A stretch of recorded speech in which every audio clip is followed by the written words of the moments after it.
بھائی ہمارے لیے اس ہفتے میں بہت سارے حوادث جو ہیں پیش آئے ہیں. اس میں سب سے بڑا حادثہ تو شیخ الحدیث حضرت مولانا محمد یونس صاحب نور اللہ برقدہ کی وفات کا حادثہ ہے. اسی گزشتہ ہفتے میں آپ کا انتقال ہوا، آپ سب جانتے ہیں. یہ اللہ کے اس طرح کے مقبول اور مخصوص بندوں کا دنیا سے چلا جانا یہ واقعتاً پوری امت کے لیے بہت بڑا خسارہ ہے، اور ایسے حضرات کا وجود امت کے لیے فتنوں سے حفاظت کا سبب ہے. روایتوں میں آتا ہے نبی کریم صلی اللہ علیہ وسلم نے فرمایا میرے صحابہ جو ہیں میری امت کے لیے امان ہے، یعنی ان کے رہنے سے وہ عذاب یا وہ مصیبتیں وہ فتنے جو آنے والے ہیں آئیں گے نہیں، اور جب وہ دنیا سے چلے جائیں گے تو ان کی وجہ سے وہ جو فتنے رکے ہوئے تھے وہ آئیں گے. اسی طرح اللہ کے اس طرح کے مقبول اور مخصوص بندوں کا وجود امت سے بہت سارے فتنوں کے ٹلنے کا اور امت کی ان فتنوں سے حفاظت کا سبب ہوتا ہے.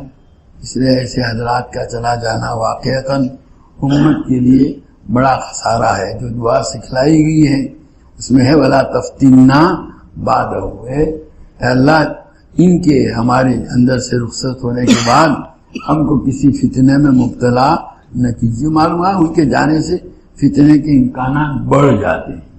بہرحال حضرت شیخ کا اس طرح دنیا سے رخصت ہونا واقعتاً امت کے لیے بہت بڑا حادثہ اور بہت بڑا خسارہ ہے.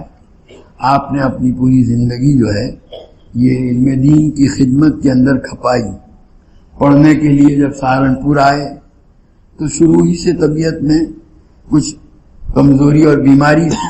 یہ بیماری بعد میں بھی رہی، میں نے بھی دیکھا بیمار بہت عموماً بیمار رہتے تھے، لیکن بیماری کے باوجود پڑھنے کا سلسلہ کبھی منقطع نہیں ہوا. بیمار ایسے ہوئے کہ جو ہے چارپائی سے اٹھنا مشکل تھا. اساتذہ نے تجویز کیا، ذمہ داروں نے، کہ بھئی واپس وطن چلے جاؤ، جب ٹھیک ہو جاؤ تو آنا. حضرت شیخ رحمۃ اللہ علیہ نے بھی کہلوایا، کہا کہ بھئی تم اپنے گھر واپس چلے جاؤ، جب طبیعت ٹھیک ہو تو آ جاؤ. تو کہا نہیں میں تو یہیں رہوں گا. کسی بیماری میں چارپائی پہ پڑے پڑے کان میں آواز آئے گی. جی تو کہا یعنی نے فرمایا کہ اس بیماری میں رہ کر کیا کرو گے؟ کان میں آواز پائے گی، کنارے پر چارپائی پر پڑھا لوں گا. حضرت نے فرمایا ٹھیک ہے پڑھا رہے. بہرحال یہ طالب علمی کے زمانے میں علمی طلب کا یہ شوق تھا کہ اتنے بیمار ہونے کے باوجود اور بڑوں کی تجویز کے باوجود گھر جانا انہوں نے پسند نہیں کیا، بلکہ وہیں پڑے رہے. اس سے علم کا جو جذبہ اور شوق تھا، طلب تھی، اس کا اندازہ ہوتا ہے. چنانچہ وہیں رہے، وہیں سے فراغت حاصل کی. اور ویسے تو بچپن میں پیدائش کے بعد 5 سال کی عمر تھی، اسی حالت میں 5 سال 10 مہینے کے تھے آپ کی والدہ کا انتقال ہو گیا تھا. نانا کے یہاں رہے، اپنے وطن کے قریب ایک مدرسے میں جو ہے ابتدائی کتابیں فارسی کی اور عربی کی، شرح جامی وغیرہ تک کی، نور الانوار وغیرہ تک کی پڑھی، اور پھر سہارنپور آئے تھے. سہارنپور میں تکمیل کی، اور پھر وہیں آپ کا جو ہے بحیثیت معین مدرس کے جو ہے تقرر ہوا 7 روپے تنخواہ میں. اس کے بعد دھیرے دھیرے اضافہ ہوا. تو بہرحال وہ تو وہیں پڑھے، وہیں انہوں نے جو ہے اسی کو ترجیح دی، اور بعد میں پھر جو ہے چند ہی سالوں میں تدریس کے لیے تقرری جو ہوئی تھی اس کے 4تھے اور 5ویں سال ہی میں آپ کو بخاری شریف دی گئی. مجھے یاد ہے میں دیوبند میں میرا دانشتہ کا سال تھا، حضرت شیخ رحمۃ اللہ علیہ نے اگلا سال میرا وہاں تھا فنون کی تکمیل کا. حضرت شیخ نے وہ آخری سال بخاری شریف پڑھائی، اور اس کے بعد جو بخاری ختم ہوئی تو مولانا یونس صاحب کے حوالے کر دیا، اعلان کر دیا. تو اس پر بڑی چہمی گوئیاں بھی ہوئی تھی. ایک نوجوان کو بھی ان کو اتنا تجربہ بھی نہیں ہے، اور ان کو بخاری شریف جیسی کتاب اتنے بڑے ادارے کے اندر دے دی گئی. لیکن ہمارا حضرت شیخ کا فیصلہ تھا، اس لیے اس پر کوئی چونچا کر سکتا نہیں تھا. اس دن سے آج تک پورے 50 سال ہوئے ہیں آپ نے بخاری کا درس دیا، اور علم حدیث کے سلسلے میں آپ کی جو مہارت کو اور آپ کے اختصاص کو اور آپ کے تجربے کو ساری دنیا تسلیم کرتی ہے. اس وقت گویا عالم اسلام میں علم حدیث کے اندر آپ جیسا کوئی تھا نہیں، گویا آپ کی خصوصیت سمجھی جاتی تھی. عرب کے علماء بھی آپ جب اس طرف کا سفر کرتے تھے تو آپ سے استفادہ کرتے تھے. بہرحال یہ ہمارے ہندوستان کے لیے ایک بڑی سعادت اور فخر کی چیز تھی ہم لوگوں کے واسطے. آپ کی وفات سے اس سعادت سے اور اس برکت سے ہم محروم ہو گئے. اور یہ ہمیں دعاؤں کا اہتمام کرنا چاہیے. اللہ تعالیٰ آپ کے درجات کو بلند فرمائے، جنت الفردوس میں اعلیٰ سے اعلیٰ مقام عطا فرمائے، اور آپ کے جانے سے جو خلا ہوا ہے اللہ تعالیٰ اس کو بہتر سے بہتر طریقے سے پور کرے. ہر عالم اسلام کا خلا ہوا، ہندوستان کا ہوا، مدرسے کا ہوا، اللہ اپنے فضل سے اس کو پر فرمائے. دوسرا حادثہ حضرت مولانا اسماعیل صاحب بدات رحمۃ اللہ علیہ کا ہے. آپ حضرت شیخ رحمۃ اللہ علیہ کے مجاز خلیفہ تھے. فراغت کے بعد حضرت شیخ رحمۃ اللہ علیہ کی خدمت میں سہارنپور رہے، اور جب تک حضرت شیخ رحمۃ اللہ علیہ حیات رہے وہاں تک آپ کی خدمت میں رہے، اور پھر حضرت ہی کے ساتھ وہاں مدینہ منورہ گئے تھے. حضرت کی وفات کے بعد وہی مدینہ منورہ ہی میں سکونت پذیر ہو گئے تب سے آج تک، اور وہی مدینہ منورہ میں انتقال بھی ہوا. وہاں جو لوگ بھی جاتے تھے ملاقات کرتے تھے، دیکھتے تھے، جانتے ہیں آپ کا عام مشغلہ جو ہے قرآن پاک کی تلاوت. روزانہ ایک قرآن ختم کرتے تھے. عموماً جو ہے وہ ہمیشہ قرآن ہی حاضر ہوتا تھا. یہ اللہ تعالیٰ نے وہیں مدینہ منورہ کی موت عطا فرمائی. یہ بھی ہم لوگوں کے لیے ایک حادثہ ہے. اور ابھی 2-3 روز پہلے حضرت مولانا حکیم الیاس صاحب رحمۃ اللہ علیہ، جو حضرت شیخ رحمۃ اللہ علیہ کے داماد ہوتے ہیں، مولانا شاہد صاحب کے والد بزرگوار حضرت مولانا زبیر الحسن صاحب رحمۃ اللہ علیہ کے خسر، اور مولانا زہیر وہاں نظام الدین میں ہیں اس وقت، ان کے نانا ہوتے ہیں. حکیم مولانا محمد الیاس صاحب حضرت شیخ رحمۃ اللہ علیہ کے ساتھ ان کا بھی بڑا قدیم رابطہ تھا. رمضان المبارک میں حضرت کا قرآن سننے کا یہی کے حوالے تھے. یہی سال سے حضرت شیخ رحمۃ اللہ علیہ کا قرآن رمضان میں دور سننے کی خدمت انجام دی انہوں نے. یہ اور ان کے بھائی، بڑے بھائی تھے حضرت مولانا یحییٰ مفتی یحییٰ صاحب کو. مہاراج ان کا بھی ایک وجود تھا، برکتیں تھیں. ان کا بھی 2-3 روز پہلے انتقال ہوا. بہرحال یہ ہمارے لیے یہ ہفتہ، اور ابھی ماضی قریب میں بڑے بڑے علماء دنیا سے رخصت ہوئے ہیں، اور جو حالات دنیا کے ہیں اس وقت کروٹ لے رہے ہیں، بڑے سنگین ہیں، بہت قابل فکر ہیں. اس لیے ضرورت ہے کہ دعاؤں کا اہتمام ہو، توبہ اور استغفار کا اہتمام ہو. ہم لوگ ان حالات کے سلسلے میں بیٹھ کر چرچے تو بہت کرتے ہیں، گھنٹے 2-2, 3-3, 4-4 گھنٹے ہمارا وقت اس میں نکل جاتا ہے. لیکن یہ گھنٹوں تک چرچا کرنے والوں سے پوچھیں گے بھائی آپ نے دعا میں کتنا وقت لگایا، دعا کا کوئی اہتمام کیا؟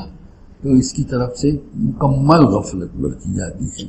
نہیں، ہم میں سے ہر ایک اپنا معمول بنا لے، روزانہ صلاۃ الحاجت پڑھ کر کے امت کی اللہ تعالیٰ ان فتنوں سے حفاظت فرمائے. اور جو حالات ہیں اللہ تعالیٰ شاہر اسلامیہ کی حفاظت فرمائے. پورے عالم کے اندر ہی حالات اہل اسلام کے لیے بڑے سنگین ہیں، اور ہمارے ملک کے اندر بھی حالات سنگین سے سنگین تر ہوتے جا رہے ہیں. ایسی گویا دور میں ضرورت ہے کہ ہم میں سے ہر ایک جو ہے اللہ تعالیٰ کی طرف رجوع اور انابت کرے، صلاۃ التوبہ پڑھنے کا اہتمام کرے، صلاۃ الحاجت پڑھ کر کے دعاؤں کا اہتمام کریں، روزانہ استغفار اور توبہ کا اہتمام ہو.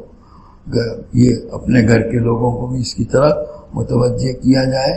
جتنا زیادہ توبہ اور استغفار کا اہتمام ہوگا اس کی وجہ سے یہ جو ہے یہ مصیبتوں سے حفاظت ہوگی.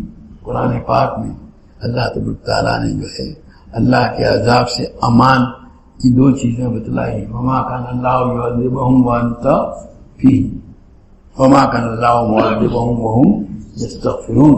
کہ نبی آپ کا وجود ان کے درمیان میں ہے، آپ کے ہوتے ہوئے اللہ تبارک تعالیٰ ان کو کبھی عذاب نہیں دیں گے. ظاہر ہے آپ صلی اللہ علیہ وسلم جب دنیا سے تشریف لے گئے یہ امان تو ختم ہو گئی. البتہ وما کان اللہ معذبہم وہم یستغفرون، اور جب تک وہ اپنے گناہوں سے استغفار کرتے رہیں گے اللہ تعالیٰ ان کو عذاب میں نہیں ڈالیں گے. اس لیے یہ استغفار جو ہے بہت اہمیت کا حامل ہے. اپنے ذاتی مصائب، ذاتی حالات، ذاتی تکالیف کے لیے بھی بہت جو ہے مجرب عمل ہے. روزانہ رات کو سونے سے پہلے جو ہے اگر 300 مرتبہ استغفار اور 300 مرتبہ درود شریف کا اہتمام کیا جائے. استغفار میں بھی استغفر اللہ الذی لا الہ الا هو الحی القیوم واتوب الیہ. بارہ اور بھی جو صیغے ہیں، کوئی بھی صیغہ ہو تو 300 مرتبہ اگر ہے، کیونکہ کثرت کا کم سے کم عدد 300 بتلایا گیا ہے. اس کا اگر اہتمام کریں گے تو اپنے جو حالات ہیں ان میں بھی بہت کچھ تبدیلی آ جائے گی، اور اجتماعی طور پر تمام آدمی اس کا اہتمام کریں گے تو امت کے حالات میں بھی تبدیلی آئے گی. نبی کریم صلی اللہ علیہ وسلم نے باقاعدہ جو ہے تاکید فرمائی ہے کہ حضرت ابو ہریرہ رضی اللہ تعالیٰ عنہ کی روایت ہے بخاری شریف میں کہ انی لا استغفر اللہ واتوب الیہ فی یوم اکثر من 70 مرتن. حضور صلی اللہ علیہ وسلم فرماتے ہیں کہ ایک ایک دن میں 70 سے زیادہ مرتبہ میں اللہ کے حضور توبہ کرتا ہوں، استغفار کرتا ہوں. حالانکہ حضور صلی اللہ علیہ وسلم تو معصوم تھے. ایک اور روایت میں نبی کریم صلی اللہ علیہ وسلم نے لوگوں کو خطاب کرتے ہوئے حکم دیا کہ تم اللہ کے حضور توبہ اور استغفار کرو، اس لیے کہ میں ایک ایک دن میں 100 مرتبہ توبہ اور استغفار کرتا ہوں. بہرحال اس کا اہتمام سب لوگ اس کا اہتمام کریں، اپنے لیے لازم کر لیں اور دعاؤں کا بھی اہتمام کریں. آپ ایک وقت فارغ کر لیں روزانہ 15-20 منٹ، اس میں صلاۃ التوبہ پہلے پڑھ لیں، اس کے بعد صلاۃ الحاجت پڑھ کر اپنے اور پوری امت کے حالات کے لیے دعاؤں کا اہتمام کریں. اللہ تعالیٰ ہی اپنے فضل سے ان حالات کو اپنی قدرت کاملہ اور رحمت شاملہ سے بدل سکتے ہیں اور کوئی علاج نہیں ہے. اس وقت جو صورتحال ہے وہ مایوس کن ہے، اور اس وقت جو ہے اب ایسے ظاہری اسباب کے اعتبار سے جب لوگ سوچتے ہیں تو ایسا معلوم ہوتا ہے کہ کیا ہوگا، لیکن اللہ تعالیٰ جو ہے قادر مطلق ہے، وہ ایک پل میں مسئلے کو حل کر سکتے ہیں. اس لیے ہمیں چاہیے کہ اللہ تعالیٰ ہی کے حضور اس کا اہتمام کیا جائے اور اپنے حالات کو درست کرنے کا بھی اہتمام کیا جائے. اپنے آپ کو زیادہ سے زیادہ گناہوں سے بچانے کا، اپنے گھر میں جو اسباب ہو ٹی وی وغیرہ جس میں 24 گھنٹے گھر کے لوگ مشغول رہتے ہیں، اس سے اپنے آپ کو بچائیے، اس کو نکالو، دور کرو. آپسی حقوق جو ہیں ان کی ادائیگی کا اہتمام، خاص کر کے بندوں کے حقوق جو حق تلفیاں ہوتی ہیں، لوگوں کا حق جو مار لیا گیا ہے اس کو ادا کرنے کا، یہ چیز بھی عذاب کا عموماً باعث ہوتی ہے. اور آج کل اس کی طرف سے اتنی غفلت برتی جاتی ہے، لوگوں کے پیسے رقمیں باقی ہوتی ہے اور ان کو ادا کرنے کی طرف دھیان نہیں دیا جاتا. یہ نہیں، اس کو کوشش کرو جلدی سے جلدی اپنے آپ کو اس سے جو ہے سبکدوش کرنے کا اہتمام کیا جائے، آپسی حقوق کو ادا کرنے کا. اور آپ قطع رحمی، رشتہ داروں کے ساتھ جو ہے وہ جھگڑے وہ بھی بہت عام ہو گئے. ہر گھر میں بھائی بھائی کے اندر لڑائی ہے، بھائی بہن میں لڑائی ہے، بہن بہن میں لڑائی ہے، باپ بیٹے میں اختلاف ہے. یہ چیز بھی جو ہے وہ اللہ کی رحمت کو دور کر دے. لا تنزل الرحمت علی قوم فیہم قاطع رحم. نبی کریم صلی اللہ علیہ وسلم کا ارشاد ہے کہ ایسی قوم پر اللہ کی رحمت نازل نہیں ہوتی جس میں ایک آدمی قطع رحمی اور کرنے والا اور رشتہ داری کے حقوق کو ادا نہ کرنے والا ہو. پوری قوم میں ایک آدمی ایسا ہو تو پوری قوم پر رحمت نازل نہیں ہوتی. گھر گھر میں اگر ایسے لوگ ہوں گے تو کیا ہوگا.